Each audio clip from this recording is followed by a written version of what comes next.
Night owl, early bird, or permanently exhausted pigeon? You've probably seen these on memes, on social media platforms, or discussed this somewhere. You've heard people who really swear by being an early bird and how they have to get up early to make sure to get their writing time in, whereas other people insist they really are only creative at nighttime hours, and during the day it just doesn't work for them. And then, of course, you have people who say because of neuroplasticity, you can change when you're creative and get down and just do it already and get the work done and hustle, hustle, hustle. And if you're expecting that last one, you're probably listening to the wrong podcast. But this is something that comes up when I speak with clients as well. And so I wanted to address it once and for all those creatives listening to the Author Culture podcast. Which is best? Early morning, late night, exhausted pigeon, somewhere in between? Listen on for my thoughts and, of course, encouragement for you wherever you are in your creative life season.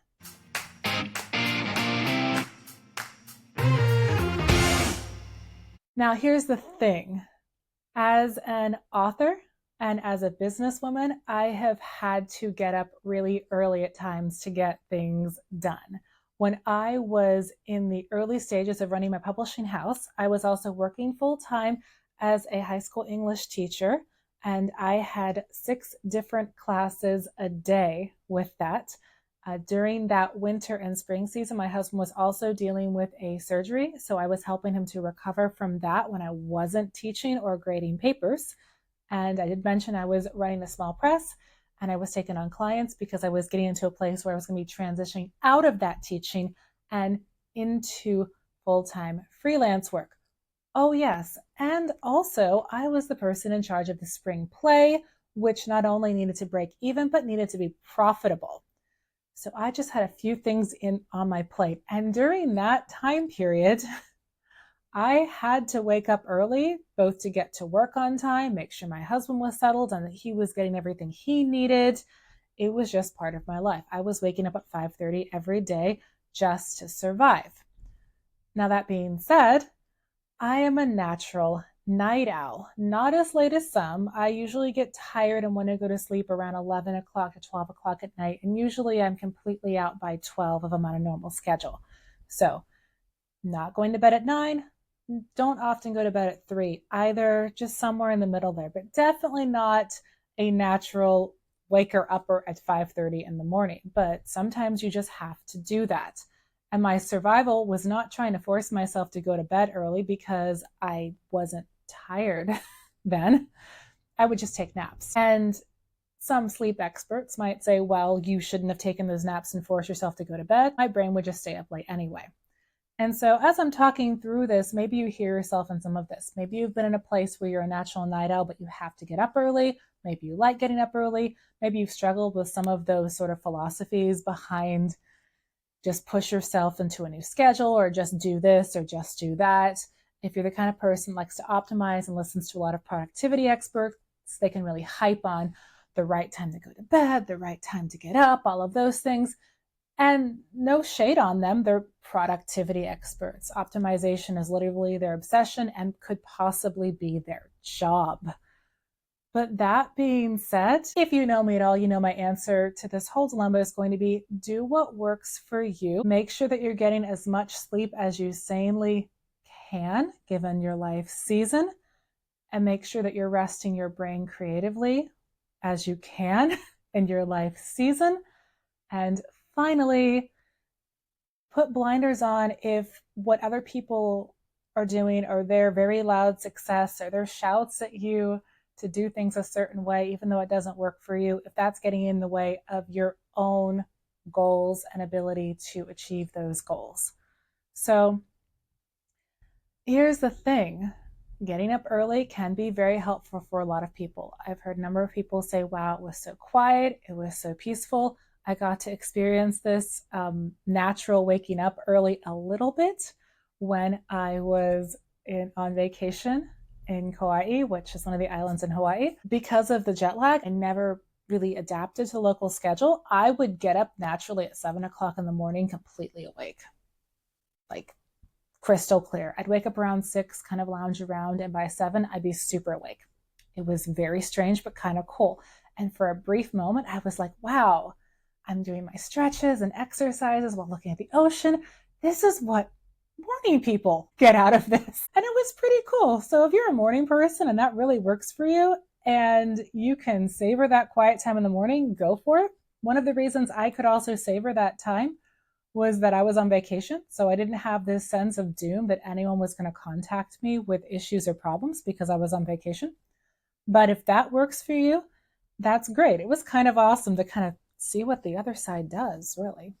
Now, normally I get up somewhere between 8:15 and 9:15 every day, fairly naturally. My goal is to be working by 10 in the morning. And I tell people all the time, I don't take appointments before 10. I'm not awake before 10. Even if you see me walking around and my eyes are open, my brain is not really awake before 10. We're not going to do this. That's just my natural schedule. I happily will wake up naturally between 8 and around 9:15. And with all of that, there has been some pressure I've felt of you should get up earlier, you should be more productive. I too like to read productivity experts. I like to try to improve things and optimize things. It's fun for me to figure those things out. But if it's something that is going to drastically push against the rest of my life season, and I don't have to do it, which I don't currently, then why push myself? And so this is going to be a bit of my live and let live philosophy for early birds versus night owls. I don't think that applies to everything, but here I think we're making way, way, way too much of a big deal about this. If you are a night owl and you find quiet and peace and creativity at night, if you find it restful that at night people stop contacting you, they go to sleep. All those type A early birds or your boss, whatever, they're asleep.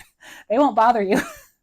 And that helps you to unlock your creativity. That's fine. Make sure you're getting enough sleep somehow. Get the words on the page, rest and enjoy it. One of the things that I love is just being in a quiet, dark room where I can just savor that quietness and that lack of overstimulation. So even when I go to bed, I don't go right to sleep because I just like that feeling of being quiet and alone. It's very nice for me. So with that being said, do what works for you in that situation, as long as it's working for you. And if it means getting up early, that's great. And if it means going to bed later so you can write, that's great. And if it means compensating with afternoon naps, that's fine. If you start noticing that you're falling asleep constantly and that becomes a problem, maybe you can't trust yourself at the wheel, maybe you're drinking 20 cups of coffee a day or something, that's going to be a problem. I'm not a sleep expert.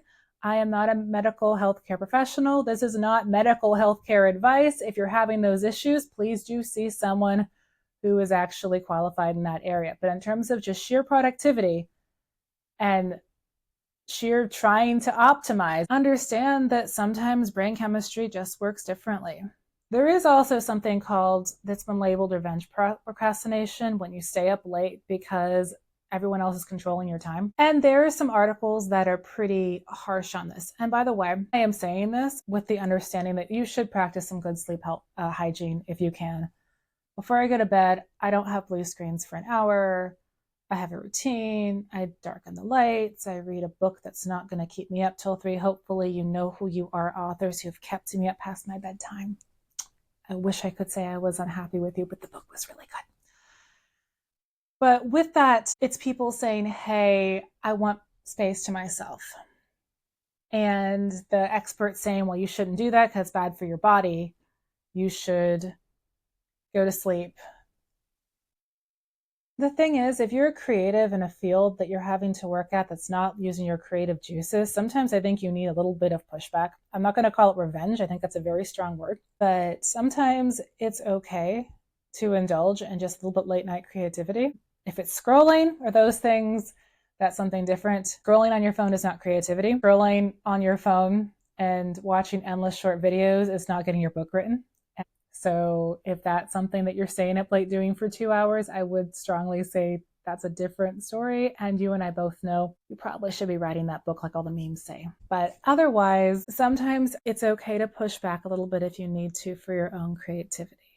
But be smart about it. Don't do it every night. Take naps in the afternoons so that you can still be a safe driver and a good worker and responsible for all your responsibilities. And then if you need to push back a bit at night just so you can think and process, I'm not going to tell you not to. I'm not telling you to do it because you're your own person, but I'm not here to shake my finger at you and scold you not to do it. And that's where this all comes down to really just taking responsibility for your life seasons. I was a night owl who had to work a regular 9 to 5 or 7 to 3 job for my first 8 years of career life. Okay? And I did it. I took naps in the afternoon. I did meal prep on Sundays. I did all those things to make sure that I had time and space to still write in snippets and snappets around that. And I wrote on the train and such and those kind of things. Own your life season. Own your goals. If that means being a night owl because that's when you're creative, that's totally fine. If that means being an early bird, that's totally fine. If you are a permanently exhausted pigeon, my heart goes out to you. You might not be fine. Please sit down and talk to someone and get, even if it's just a friend, to get some kind of guidance on how you can take a little bit of the exhaustion off your plate. I know exhausted pigeon is a season, and I get that.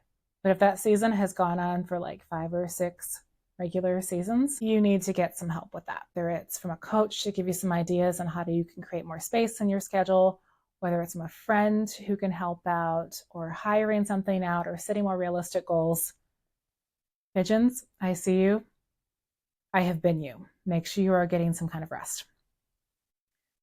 But all that being said, whether you're a night owl, early bird, take responsibility for it, do what works for you, get the words on the page, enjoy your creativity, and breathe.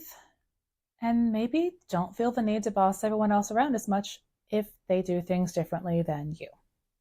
And we can all live a little bit more quieter, sane lives.